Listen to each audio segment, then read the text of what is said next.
এবছরের মধ্যে এমনকি সেপ্টেম্বর অক্টোবর নভেম্বরের মধ্যেও নির্বাচন সম্ভব। তার অর্থ হচ্ছে বাই মে জুন নির্বাচনের যাবতীয় প্রস্তুতি করা সম্ভব। যেই প্রশাসন বর্তমান এখন দীর্ঘ 17-18 বছরের জগদ্দল পাথরের মতো চেপে বসেছিল, সেই প্রশাসনের অধীনে কি আসলে এত দ্রুত নির্বাচন সম্ভব কিনা? আমি খুব পয়েন্টেডলি বলি।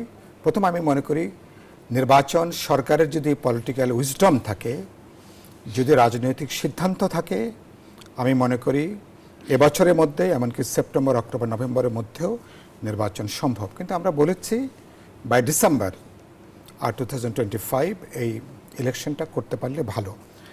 এটা সম্ভব। এটা কেন সম্ভব? আমার লজিকটা কি? ইতিমধ্যে সরকারের 6 মাস পার হয়েছে, সরকার অনেক কিছু গুছিয়ে তারা নিয়েছেন।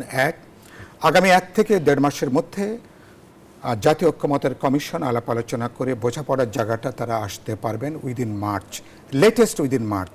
এটা 1 থেকে 1.5 মাসের বেশি এটা লাগার কথা না। 3 নম্বর হচ্ছে ইলেকশন কমিশন ফর্ম হয়েছে। ইলেকশন কমিশন খসড়া ভোটার তালিকায় তারা ইতিমধ্যেই প্রকাশ করেছেন।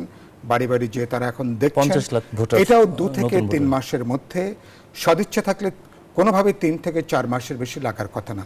তার অর্থ হচ্ছে বাই মে জুন নির্বাচনের যাবতীয় প্রস্তুতি করা সম্ভব।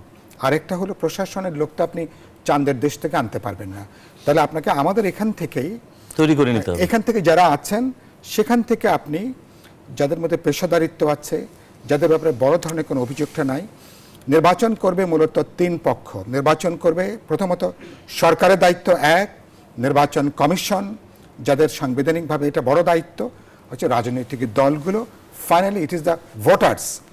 এদের যদি একটা সার্ভাইলেন্স থাকে, যদি দায়িত্বশীলতা, মানে ইটস অ্যান অর্কেস্ট্রা, একটা জয়েন্ট একটা অর্কেস্ট্রা, একটা সম্মিলিত একটা কাজ, তাহলে সরকার, নির্বাচন কমিশন, পলিটিক্যাল পার্টি, ভোটাররা করলে আমি মনে করি এবছরের মধ্যেই গণতান্ত্রিক উত্তর